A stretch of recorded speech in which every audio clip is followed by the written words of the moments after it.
எல்லோருக்கும் வணக்கம். வீடியோ பதிவில் என்ன பார்க்க இருக்கிறோம் என்றால், இது ஒரு ஆண் ஜாதகம்.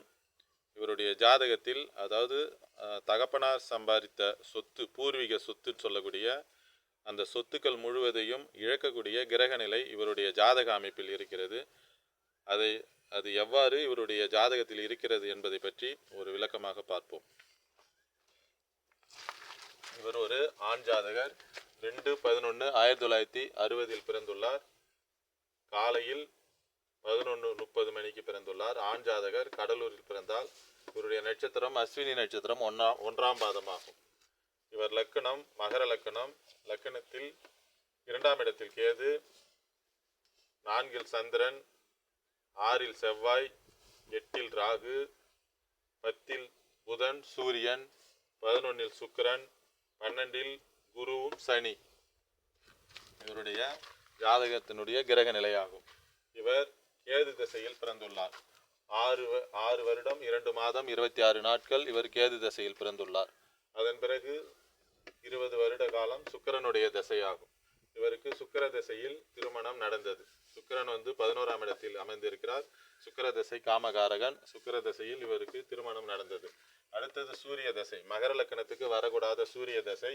சூரியன் 10ஆம் இடத்தில் திக்பலமாக இருந்தாலும் அவர் நீச்ச அமைப்பில் இருக்கிறார். முழு பௌர்ணமி அமைப்பில் தான் இருக்கிறார். இருந்தாலும் சூரியனுடைய வீட்டில் ராகு அமர்ந்திருக்கிறது. மகர லக்கணத்துக்கு வரக்கூடாத சூரிய தசை வந்ததால் இவருக்கு சூரிய தசையில் இவர் சூரியனுடைய காரகத்துவமான அப்பா வழி சொத்து, அந்த அரசாங்கம் சம்பந்தப்பட்ட சொத்துக்கள் சொத்து சார்ந்த விஷயங்களில் அதனுடைய அடிப்படையில் அதனுடைய தொழிலை தொடங்கி அந்த சூரியனுடைய காரகத்துவத்தின் அடிப்படையில் அவருடைய பூர்வீக சொத்துக்கள் அனைத்தையும் இழக்கக்கூடிய வாய்ப்பு ஏற்பட்டது சூரிய தசையில். சூரியன் கடுமையான பாவத்துவம். சூரியனுடைய வீடு ராகு அமர்ந்திருக்கிறது. 9ஆம் இடத்தில் சனியினுடைய 10ஆம் பார்வை, செவ்வாயினுடைய 10ஆம் பார்வை 9ஆம் இடத்திற்கு விழுகிறது. 9ஆம் அதிபதி அஸ்தங்கம், புதன் அஸ்தங்கமாக இருக்கிறார்.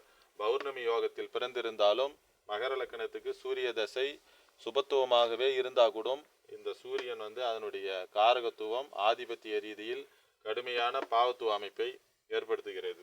சூரிய தசையில் அவர் பூர்வீக சொத்து அமைப்பை இழந்தார். அதன் பிறகு சந்திர தசை 2-7 மாரகாதிபதி தசை. ஆனால் 4ஆம் இடத்தில் திக்பலமாக இருந்து முழு பௌர்ணமி அமைப்பில் இருந்தாலும் அந்த பௌர்ணமி யோகம் அந்த சூரிய தசையில் அவரை செயல்படுத்த முடியவில்லை.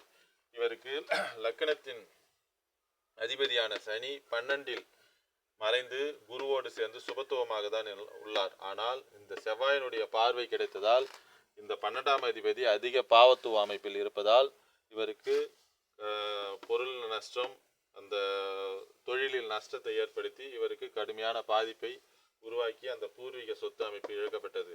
5ஆம் இடம் 5ஆம் இடத்திற்கு சுக்கிரன் பாதக அமைப்பில் தான் உள்ளார். 9ஆம் இடம் கடுமையாக பாதிக்கப்பட்டிருக்கிறது. சனியினாலும் செவ்வாயினாலும் 9ஆம் அதிபதி சூரியன் அஸ்தங்கப்பட்டு கடுமையாக பாதிக்கப்பட்டு இருக்கிறது. அடுத்தது சந்திர தசை முடிந்து அடுத்து செவ்வாய் தசையிலும் வரக்கூடாத தசை தான். சனி செவ்வாயினுடைய 12ஆம் அதிபதி தொடர்பு தான் செவ்வாய்க்கு கிடைக்கிறது. செவ்வாய் தசையும் போராட்டமான வாழ்க்கை. அடுத்தது ராகு தசை. 18 ஆண்டு காலம். அதுவும் சூரிய தசை போலவே செயல்படும். அட்டமாதிபதி மகர லக்கணத்துக்கு வரக்கூடாத ராகு தசை சூரியனுடைய வீட்டில் ராகுக்கு வீடு கொடுத்த சூரியன் நீச்சம் என்ற அமைப்பில் ராகு தசையும் கடுமையான கஷ்ட சூழ்நிலையை உருவாக்கி, இதுபோல் சூரியனுடைய வீடு சூரியன் நீசமாகி 9ஆம் பாவகம் அதிக பாவத்துவம் பெற்று இருப்பதால் இவருக்கு அந்த பூர்வீக சொத்து அமைப்பில் நிற்கவில்லை. இருந்தாலும் இது ஒரு வித்தியாசமான சாதகம். முழு பௌர்ணமியில் பிறந்திருக்கிறார். பௌர்ணமியில் பிறந்திருந்தாலும் இவருக்கு அந்த சூரியன் அதனுடைய ஆதிபத்திய காரகத்துவ ரீதியில் கடுமையான கஷ்ட நஷ்டங்களை கொடுத்து லக்னாதிபதி அதிக பலவீனம். அதனால் தான் இவருக்கு விரையாதிபதி அமைப்பில் உள்ளதால் இந்த விரயத்தை கொடுத்து பூர்வீக சொத்துக்கள் அனைத்தையும் இழக்க நேரிட்டது. மற்றொரு வீடியோ பதிவில் வேறொரு தகவலுடன் பார்ப்போம். என்னுடைய தொடர்பு எண் 9994034255 என்ற எண்ணை தொடர்பு கொண்டு சோதிட சந்தேகங்கள் மற்றும் ஜோதிட விளக்கங்களை தெரிந்து கொள்ளலாம். எல்லோருக்கும் வணக்கம்.